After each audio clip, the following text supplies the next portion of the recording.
Paulo, ganito ko inirerespeto si Kimi habang ginagawa ang pole dance. Wala sa harap ang aktor.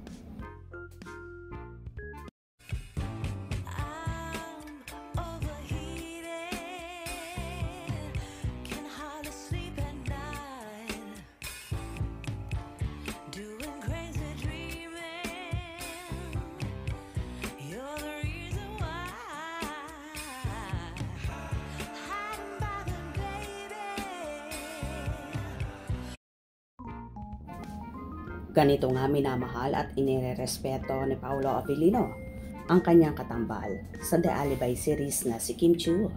Dahil daring nga ang scenes kung saan magsasayaw si Kimi at tatanggalin ang pang-itaas na kasuotan nito.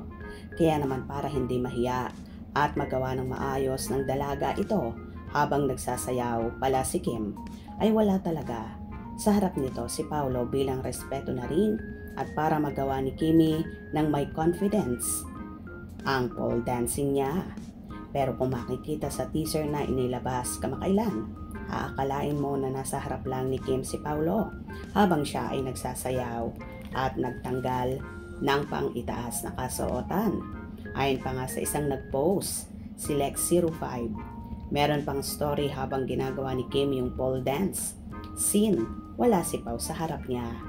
Yung respeto niya, napakataas. Marami naman ang natuwa sa ginawa ni Paolo.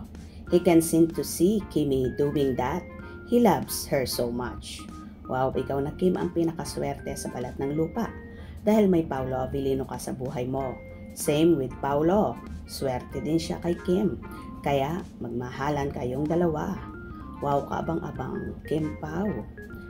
Baka di rin kasi kayanin ni Kim nang gumawa ng ganito kapag nasa harap niya si Paolo. Kaya mas mabuting wala para focus lang siya. Wow, grabe. Ang respectful talaga ni Paolo. True lala po yan. Conservative siya na tao. Ayaw niyang makita ang gano'n na eksena. And awkward naman talaga kay Kim. Habang ginagawa niya yon, respeto.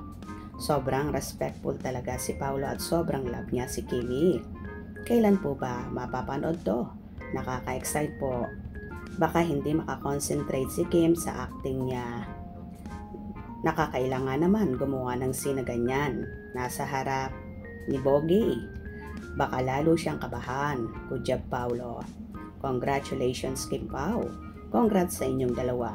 Nagawa niyo ng maayos ang nasabing scene. Love na love ni Daddy si Mami.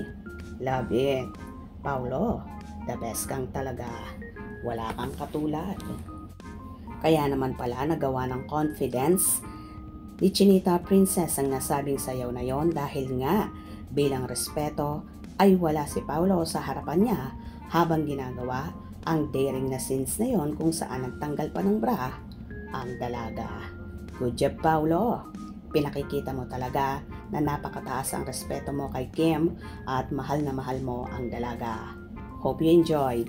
Please subscribe for more info.